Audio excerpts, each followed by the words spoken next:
दोस्तों, ऐसा कितनी बार हुआ है कि आपके सामने कुछ बुरा हो रहा हो और आपने उस बुराई से बचने के लिए उसे नजरअंदाज कर दिया और अपने रोज के कामों में लग गए। हम सभी ने यह कभी ना कभी अपनी जिंदगी में शायद किया ही होगा।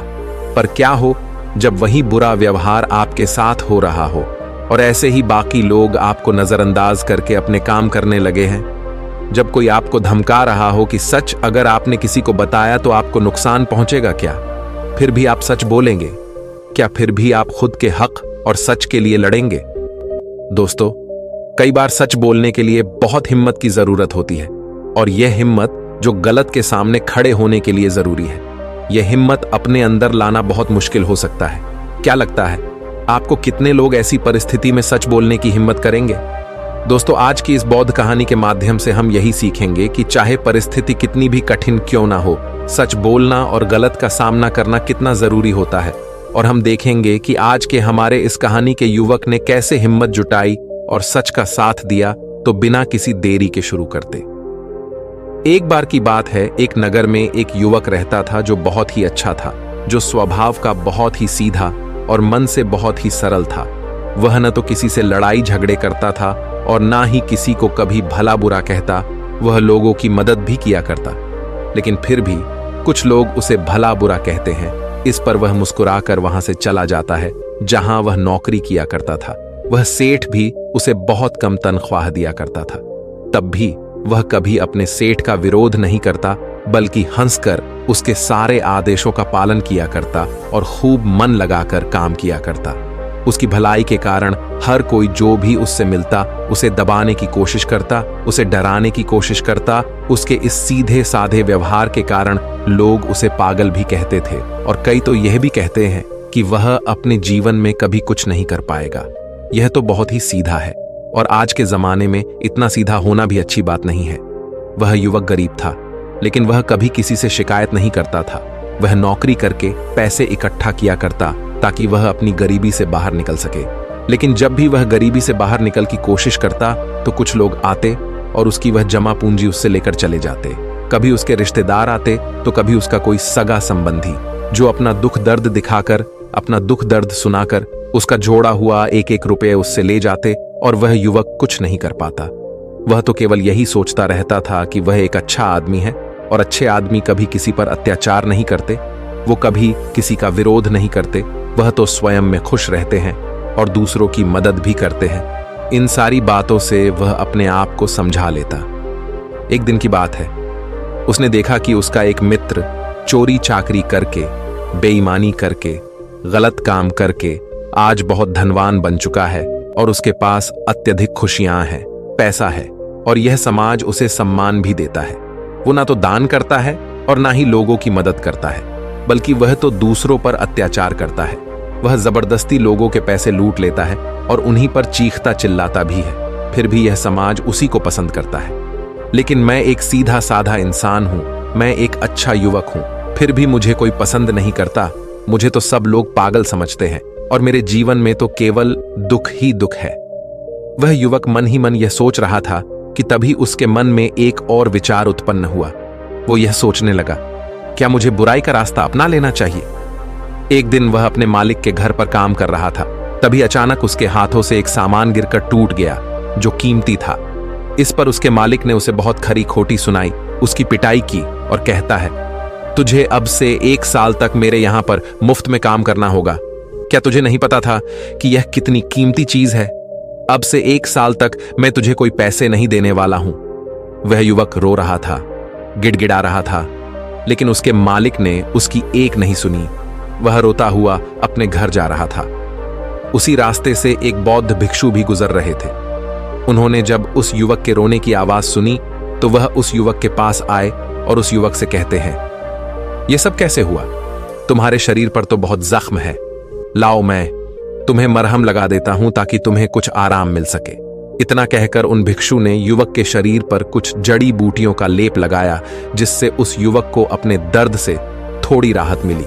इस पर वह युवक उन बौद्ध भिक्षु से कहता है, हे गुरुवर, आप तो ज्ञानी मालूम पड़ते हैं, क्या आप मेरी एक बात का जवाब देंगे? इस पर वो बौद्ध भिक्षु कहते हैं, पूछो। तभी वह युवक उन बौद्ध भिक्षु से कहता है, हे गुरुवर, अच्छे लोगों के साथ बुरा क्यों होता है? मैं बहुत सीधा साधा इंसान हूं। मैंने कभी किसी का बुरा नहीं किया, ना ही मैंने कभी किसी को अपशब्द कहे, बल्कि जो भी मेरे पास मदद मांगने आता है मैं उसकी मदद भी कर देता हूं। लेकिन अब तक मेरे साथ कभी कुछ अच्छा नहीं हुआ।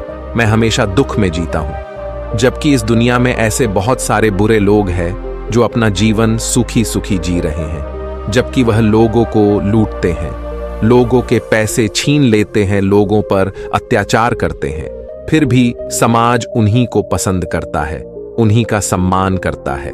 आखिर ऐसा क्यों होता है? ऐसे में क्या हमें भी बुराई का रास्ता अपना लेना चाहिए?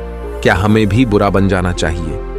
उन भिक्षु ने उस युवक की सारी बातें ध्यानपूर्वक सुनी। उसके बाद वह उस युवक को जवाब देते हुए कहते हैं, भंते, जिसके कर्म बुरे हैं उसके कर्म का फल उसे अवश्य मिलेगा, और वह अवश्य रूप से बुरा ही होगा। जिसके कर्म अच्छे हैं उसे भी उसके अच्छे कर्मों का फल अवश्य मिलेगा, और वह आवश्यक रूप से अच्छा ही होगा। तभी वह युवक उन गुरुवर की बात काटते हुए कहता है, हे गुरुवर, क्या आप जो कह रहे हैं वह सच है? क्या मैं आप पर भरोसा कर सकता हूं? क्योंकि इस दुनिया में तो मुझे सब उल्टा ही नजर आता है। मुझे तो अच्छों के साथ बुरा और बुरे के साथ अच्छा ही होते हुए नजर आता है। इस पर बौद्ध भिक्षु उस युवक से कहते हैं, भंते, जैसा मैंने कहा वह बिल्कुल सत्य है, और आने वाले समय में यह तुम अच्छी तरह से जान भी जाओगे। इतना कहकर वह बौद्ध भिक्षु वहां से चले गए। वो युवक वहीं पर कुछ देर बैठा रहा और उन बौद्ध भिक्षु की बातों पर विचार करता रहा, और वह यह सोच रहा था, चलो, मेरे पास धन दौलत ना सही, रुपया पैसा ना सही, समाज का मान सम्मान ना सही, पर मैं एक अच्छा इंसान तो हूं, और मेरी अच्छाई का फल मुझे कभी ना कभी तो जरूर मिलेगा। इतना सोचकर वह वापस अपने घर लौट गया। कुछ दिनों बाद वह युवक जंगल के रास्ते से अपने मालिक के घर जा रहा था। तभी रास्ते में राजा के सैनिकों ने उसे घेर लिया, उसका चेहरे पर काला कपड़ा डाल दिया और उसके हाथ बांध दिए, और फिर उसे धक्के मार मार कर वो उसे ले जाने लगे। इस पर वह युवक जोर जोर से चिल्लाता रहा और उन सैनिकों से पूछता रहा, मुझे कहां ले जा रहे हो और मेरा क्या कसूर है? वह बार बार एक ही बात दोहरा रहा था, लेकिन सैनिकों ने उसकी किसी भी बात का कोई जवाब नहीं दिया। वो बस उसे मारते पीटते ले जाने लगे। काफी देर तक जब वह युवक एक ही सवाल करता रहा, तभी एक सैनिक उसकी इस बात का जवाब देते हुए कहता है, अरे मूर्ख, तुझे नहीं पता, तुझे राजा ने मृत्यु दंड दिया है और कहा है कि तुम्हें ऊंचे पहाड़ से ले जाकर नीचे फेंक दें। इसलिए हम तुम्हें एक ऊंचे पहाड़ की तरफ ले जा रहे हैं, जहां से तुम्हें नीचे फेंक दिया जाएगा। इतना कहकर वह सभी सैनिक हंसने लगे। अभी वह युवक एक बार फिर उन सैनिकों से कहता है, किंतु मैंने किया क्या है, मेरा कसूर क्या है? एक बार मुझे राजा से मिलने दो, मैं भी तो जानना चाहता हूं कि आखिर मेरी गलती क्या है जिसके लिए मुझे यह सजा दी गई है। मैंने तो कुछ भी नहीं किया। तभी वह सैनिक हंसते हुए उस युवक से कहता है, हम सभी जानते हैं कि तुमने कुछ भी नहीं किया, और तुम्हारी अंतिम इच्छा जानकर मैं तुम्हें सब कुछ सच सच बताता हूं। तो ध्यान से सुनो। दरअसल बात यह है कि राजा ने आज सुबह ही चोर को मृत्यु दंड दिया था और हमें उसे पहाड़ी से ले जाकर नीचे फेंकना था। लेकिन वह चोर बहुत चालाक था। उस चोर ने हमसे कहा कि अगर हम उसे छोड़ देंगे तो वह हम सभी को 1000 सोने के सिक्के देगा। इसलिए हमने उसे छोड़ दिया। लेकिन हमें अपना कर्तव्य भी तो पूरा करना है। राजा के आदेश को तो हमें पूरा करना ही होगा। इसलिए हमें किसी न किसी को तो वहां से फेंकना ही होगा, ताकि राजा तक यह समाचार पहुंच सके कि चोर को मृत्युदंड दिया जा चुका है। इसीलिए हमने तुम्हें पकड़ लिया, और भला तुमसे अच्छा हमें मिल भी कौन सकता है?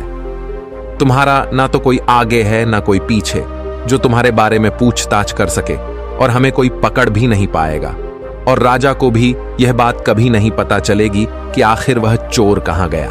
इसलिए ईश्वर का नाम लो और शांति से मृत्यु को प्राप्त हो जाओ। उस सैनिक की यह बात सुनकर वह युवक हैरान रह गया। वह सभी सैनिकों के सामने रोने लगा, हाथ जोड़कर उससे विनती तक की, रोया, चिल्लाया, लेकिन किसी भी सैनिक ने उसकी एक नहीं सुनी, और वह उसे जबरदस्ती घसीटते हुए पहाड़ की चोटी पर ले जाने लगे। वह चिल्लाता रहा कि मुझे छोड़ दो, मुझे जाने दो, मैंने कुछ नहीं किया। लेकिन उसकी बातों का किसी पर भी कोई फर्क नहीं पड़ा। अंत में थक हार कर उस युवक ने उन सैनिकों से कहा, देखो, तुम्हें उस चोर ने 1000 सोने के सिक्के देने का वादा किया है, और अगर तुम मुझे छोड़ दोगे तो मैं तुम सबको 10,000 सोने के सिक्के दूंगा। इस पर एक सैनिक जवाब देते हुए कहता है, अच्छा, तो अब तुम मुझे पागल बनाने की कोशिश कर रहे हो? तुम्हें क्या हम मूर्ख लगते हैं? तुम एक मामूली से अधिकारी हो और तुम्हारे पास इतना सारा धन कहां से आएगा? इस पर वह युवक उन सैनिकों से कहता है कि तुम मेरे साथ चलो, मैं तुम्हें दिखाता हूं मेरे पास बहुत धन है, और यदि मेरे पास धन ना मिले तो तुम मुझे एक बार फिर से यहां ला सकते हो, नहीं तो तुम चाहो तो मुझे वहीं मार सकते हो। तुम्हारे पास तो हथियार भी हैं, और मैं बिना किसी हथियार के तुम सभी का क्या बिगाड़ पाऊंगा? उस युवक की यह बात सुनकर वे सभी सैनिक एक बार के लिए सोच में पड़ गए। उन सभी ने आपस में मिलकर विचार किया और युवक से कहा, ठीक है, हम तुम्हारी बात मान लेते हैं, लेकिन मेरी एक बात याद रखना, यदि हमें धन नहीं मिला तो हम तुम्हें वहीं पर मार देंगे। चलो हमें दिखाओ वह धन कहां पर है।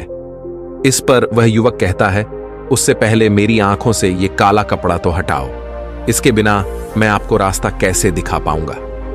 उन सैनिकों ने उस युवक की बात मान ली और उस युवक के सिर पर से वह काला कपड़ा हटा दिया गया। उसके बाद वह युवक उन सभी को एक गुफा में ले जाता है। वह युवक उस गुफा से भली भांति परिचित था। वह गुफा देखने में तो बड़ी सीधी सी लगती थी, लेकिन अंदर से वह एक भूल भुलैया थी। जो भी उसके अंदर एक बार चला जाता, वहां से बाहर निकलना उसके लिए नामुमकिन था। वह युवक उन सभी सैनिकों को उस गुफा के अंदर ले जाता है और मौका मिलते ही वह उन्हें धोखा देकर उस गुफा से बाहर की ओर निकल जाता है, और वह सभी सैनिक उस गुफा में फंस कर रह जाते हैं। वह युवक डरा हुआ, सहमा हुआ, तेजी से भागता हुआ जंगल के रास्ते से जा रहा था। उसे डर था कि वह सैनिक उसका पीछा कर रहे हैं। वह यदि उस गुफा से निकल जाएंगे तो वह उसे पकड़ लेंगे। इसीलिए वह तेजी से भागता हुआ जा रहा था। तभी रास्ते में उसे वहीं बौद्ध भिक्षु दिखाई दिए। तभी वह भागता हुआ उन बौद्ध भिक्षु के पास पहुंचा और वह युवक उन बौद्ध भिक्षु से कहता है कि हे गुरुवर, आपने तो कहा था जिसके बुरे कर्म होते हैं उसे बुरा फल मिलता है, और जिसके कर्म अच्छे हैं उसे अच्छा फल मिलेगा। लेकिन आज तो मैंने ये देख भी लिया और जान भी लिया कि जिनके कर्म बुरे होते हैं वही सुखी रहते हैं, और रही बात अच्छे कर्म करने वालों की, तो उन्हें तो जिंदगी भर दुखी भोगना पड़ता है। इसके बाद उस युवक ने अपने ऊपर बीती हुई सारी घटना उन बौद्ध भिक्षु को सुनाई, और फिर उन बौद्ध भिक्षु से पूछता है, अब बताइए मैंने ऐसा कौन सा बुरा कर्म किया जिसके कारण आज मुझे मौत की सजा मिल रही थी, और वह भी ऐसा कर्म जो मैंने किया ही नहीं। इस पर वह बौद्ध भिक्षु मुस्कुराते हुए उस युवक से कहते हैं, भंते तुम्हारे कर्म बुरे ही तो है, तभी तो तुम्हें यह सब सहना पड़ रहा है। यह सुन वह युवक थोड़ा सा आश्चर्यचकित हुआ और उन बौद्ध भिक्षु से कहता है, हे गुरुवर, आप ये क्या कह रहे हैं? मैंने कभी किसी का बुरा नहीं किया, मैंने किसी को आज तक अपशब्द तक नहीं कहे, फिर मेरे कर्म बुरे कैसे हो सकते हैं? मैंने तो कोई भी बुरा काम नहीं किया, ना ही मैंने चोरी की, ना ही किसी से बेईमानी की, किसी को सताया तक नहीं, किसी को भला बुरा तक नहीं कहा, फिर मेरे कर्म बुरे कैसे हो सकते हैं?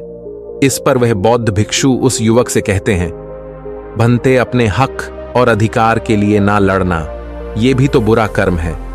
जब तुम पर कोई अत्याचार करता है तुम उसका विरोध नहीं करते, क्या यह बुरा कर्म नहीं है?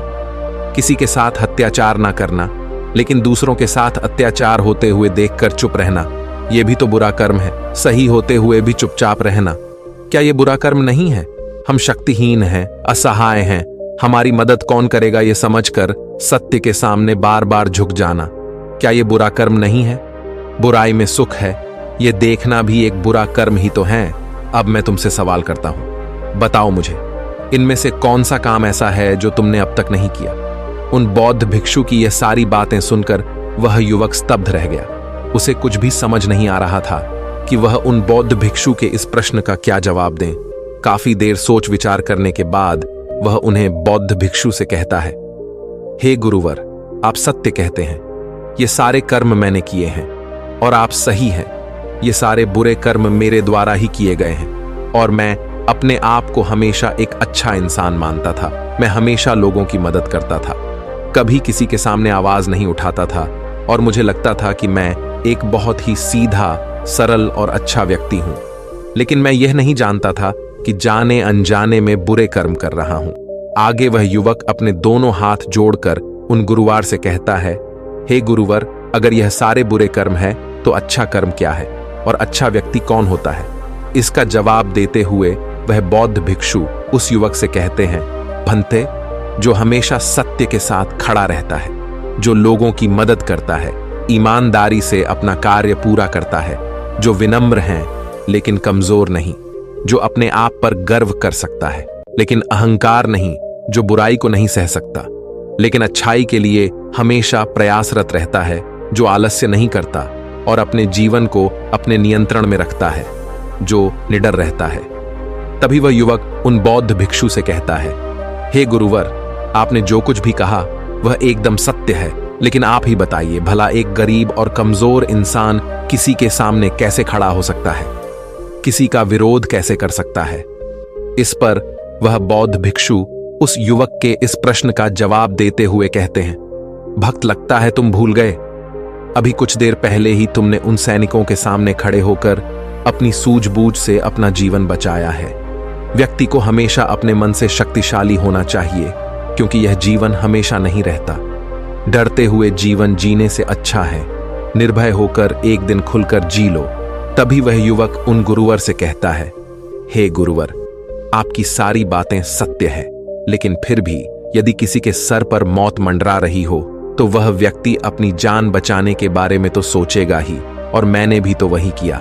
लेकिन अब जब मैं आपके सामने खड़ा हूं तो मेरे भीतर वो क्षमता नहीं है, मेरे भीतर वो हिम्मत नहीं है कि मैं किसी का विरोध कर सकूं, किसी के सामने खड़ा हो सकूं।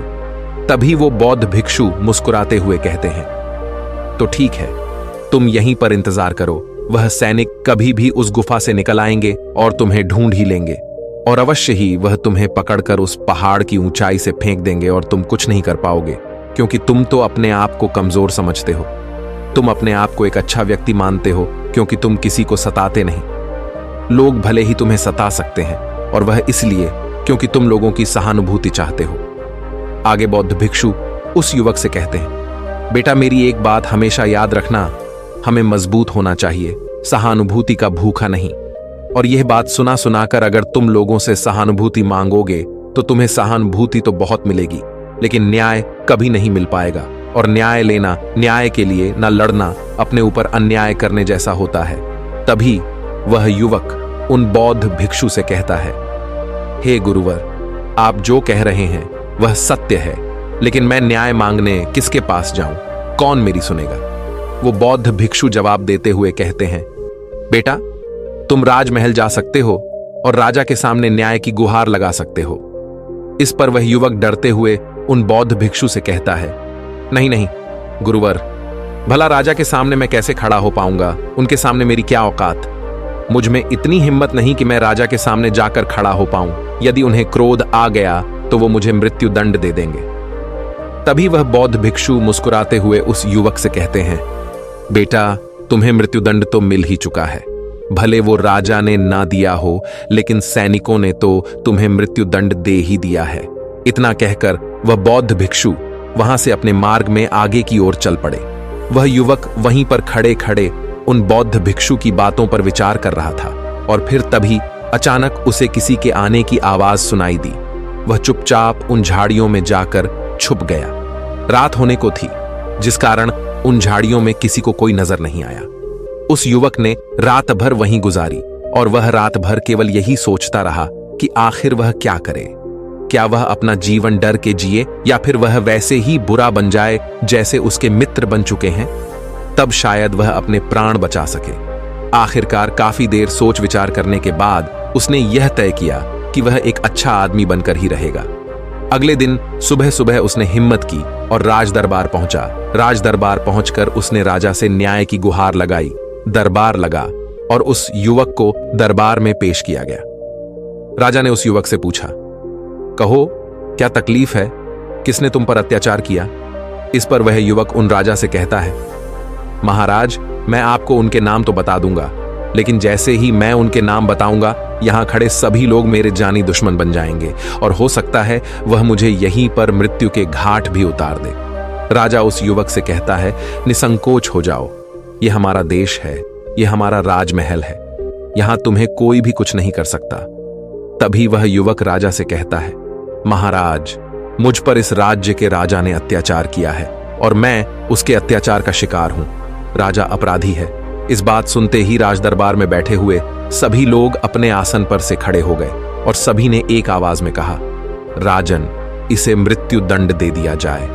लेकिन राजा ने उनमें से किसी की भी एक नहीं सुनी। राजा ने कुछ देर के लिए सोच विचार किया और उसके बाद वह राजा कहता है, ठीक है, मैं तुम्हारी बात मानने के लिए तैयार हूं, लेकिन अब मैं चाहता हूं कि तुम अपनी बात स्पष्ट करो। आखिर तुम कहना क्या चाहते हो? यदि तुम्हारी बातों से यह स्पष्ट हो गया कि इस राज्य के राजा ने तुम पर अत्याचार किया है, तो उसे उसकी सजा भी अवश्य मिलेगी और वह सजा भी तुम ही सुनाओ। राजा की यह बात सुनकर राज दरबार में उपस्थित सभी लोग अपने अपने आसन पर बैठ गए और उस युवक की बात सुनने के लिए सभी लोग तैयार हो गए। तभी वह युवक राजा से कहता है राजन, कल सुबह आपने एक चोर को मृत्यु दंड दिया था। आपके सैनिकों ने उस चोर को 1000 सोने के सिक्के लेकर उसे आजाद कर दिया है और उसके बदले उन्होंने मुझे पकड़कर पहाड़ी से फेंकने की कोशिश की, लेकिन जैसे तैसे करके मैं वहां से निकल गया। और ऐसा पहली बार नहीं हुआ, बल्कि ऐसा कई बार हो चुका है और पहले भी कई बार कई गरीब लोगों की मृत्यु इसी प्रकार हुई है। और राजा को लगता है कि राजा ने न्याय किया है, लेकिन वह राजा यह नहीं देखता कि उसके आदेश को पूरा किया जा रहा है या नहीं, क्या उसका न्याय पूरा हो रहा है या नहीं। राजा का किया हुआ न्याय किसी के लिए अन्याय बन रहा है। किसी गरीब के घर का दीपक बुझा दिया जाता है और राजा को इसकी भनक तक नहीं। राजा तो केवल अपने जीवन में मस्त है, उसे अपने महल से बाहर निकलने का समय तक नहीं है। वह बाहर निकलकर आम लोगों से मिलता तक नहीं है, उनकी समस्याओं के बारे में सुनता तक नहीं है। वह तो केवल अपने मंत्रियों और अपने अधिकारियों पर निर्भर रहता है। राजन, मेरा राजा तो मुझसे कभी मिला तक नहीं, वो मुझसे बहुत दूर है और मेरी आवाज भी उस तक कभी नहीं पहुंचती। अगर मैं बाहर खड़े उन पहरेदार को कुछ रुपए पैसे देकर अंदर न आता। उस आदमी की यह बात सुनकर राज दरबार में उपस्थित सभी लोग आश्चर्यचकित रह गए। राजा भी यह बात सुनकर बड़ा अचंभित था। तभी राजा ने मंत्री को आदेश दिया और कहा कि सत्य का पता लगाया जाए। मंत्री ने तुरंत ही राजा के आदेश का पालन किया और गुप्तचरों से पता किया कि आखिर यह जो युवक कह रहा है उसमें कितनी सच्चाई है। कुछ घंटों के बाद मंत्री को यह बात पता चल गई कि जो युवक कह रहा है वह बिल्कुल सत्य है और उसने यह बात आकर राजा को बताई। मंत्री राजा से कहता है, हे राजन, यह युवक जो कह रहा है वह बिल्कुल 100% सत्य है। जिसे चोर को आपने कल मृत्यु दंड दिया था, वह चोर तो बाहर घूम रहा था और हमने उसे एक बार फिर से पकड़ लिया है और उसने यह कबूल भी लिया है कि उसी ने सैनिकों को धन दिया था ताकि वह उसे जाने दे, और जिन सैनिकों ने वह धन लिया था हमने उन सैनिकों को भी गिरफ्तार कर लिया है। तभी राजा मंत्री से कहता है, उन सभी अपराधियों को राज दरबार में पेश किया जाए। राजा के आदेश पर उन सभी अपराधियों को राज दरबार में पेश किया जाता है। तभी वह राजा उस युवक से कहता है, हम तुम्हारे अपराधी हैं, कहो आखिर तुम हमें क्या दंड देना चाहते हो? तुम जो भी दंड हमें दोगे वो हमें खुशी खुशी स्वीकार है। इस पर वह युवक राजा से कहता है, हे राजन, आप इस राज्य के राजा हैं, दंड तो आप ही दे सकते हैं, हम तो केवल निवेदन कर सकते हैं। और मैं आज आपके पास यही निवेदन लेकर आया हूं कि आपको अपनी प्रजा का ख्याल रखना चाहिए, समय समय पर उनसे मिलते रहना चाहिए और आपसे हम जैसे गरीब लोग सीधे मिल सके, अपनी बातें कह सकें, ऐसी व्यवस्था करनी चाहिए। इस पर राजा ने मंत्री को आदेश दिया और कहा, मंत्री जी, उन दरबारियों को भी पकड़कर लाया जाए जिन्होंने इस व्यक्ति से धन लेकर इसे अंदर आने की अनुमति दी। मंत्री ने राजा के आदेश का पालन किया और उन दरबारियों को भी दरबार में पेश किया गया। राजा ने उन दरबारियों को भी नौकरी से निकाल दिया और उन्हें 3 महीने की काल कोठरी में रहने की सजा सुनाई। आगे जाकर राजा उस युवक से कहता है, मैंने तुम्हारे जैसा निर्भय व्यक्ति आज तक नहीं देखा। तुम ईमानदार भी हो, सच्चे भी हो और तुम जैसे व्यक्तियों की हमारे समाज में बहुत आवश्यकता है। मुझ जैसे राजा को भी आज तुमने आईना दिखा दिया है। आगे राजा उस युवक से कहता है, इसलिए आज से मैं तुम्हें इस राज्य का मुख्यमंत्री घोषित करता हूं। इस पर वह युवक कहता है, नहीं नहीं महाराज, मैं तो बस अपनी बिनती यहां पर लेकर आया था। आपने मेरी बात सुनी, बस इसी में मैं खुश हूं। इतना कहकर उस युवक ने राजा को प्रणाम किया और वापस अपने घर लौट गया। देखते ही देखते उस युवक का नाम पूरे राज्य में फैल गया। सब उसे जानने लगे, उसे पहचानने लगे और वह व्यक्ति केवल एक ही बात कहता था, अच्छे कर्मों का फल हमेशा अच्छा ही होता है। बस हमें बुराइयों से नहीं डरना चाहिए, हमें तो बिना डरे सच का सामना करना है। दोस्तों, इस कहानी के माध्यम से मुझे उम्मीद है कि आपको यह समझ में आ चुका होगा कि अच्छा होना क्या होता है और एक सच्चा व्यक्ति कैसे बनता है। यदि आप भी अपने आप को एक अच्छा और सच्चा व्यक्ति मानते हैं और आपको लगता है कि आप भीतर से अच्छे हैं और आपके साथ बुरा हो रहा है, तो उस बुराई का कारण कौन है, उस तकलीफ का कारण कौन है, यह आपको अच्छी तरह से पता चल चुका होगा। इसलिए खुद को कमजोर और असहाय न माने, अपने लिए लड़ना सीखें, अपने आप को भीतर से मजबूत बनाएं, अपने मन को कठोर बनाएं ताकि आप उन परिस्थितियों और लोगों का सामना कर सके जो आपका फायदा उठाने की कोशिश करते हैं, क्योंकि बुरा ही सहना भी एक बुरा कर्म ही है। दोस्तों, आपने आज के इस वीडियो से क्या सीखा वह मुझे आप कमेंट में बता सकते हैं। इसी के साथ मैं उम्मीद है कि आपको आज की वीडियो पसंद आई होगी, तो इस वीडियो को उस इंसान को शेयर करें जिससे यह कहानी सुनने की जरूरत है, और उसी के ठीक बाद चैनल को सब्सक्राइब करें। तो चलिए फिर मिलते हैं ऐसी एक और नई वीडियो में एक नए मैसेज के साथ। तब तक के लिए अपना ख्याल रखें। धन्यवाद।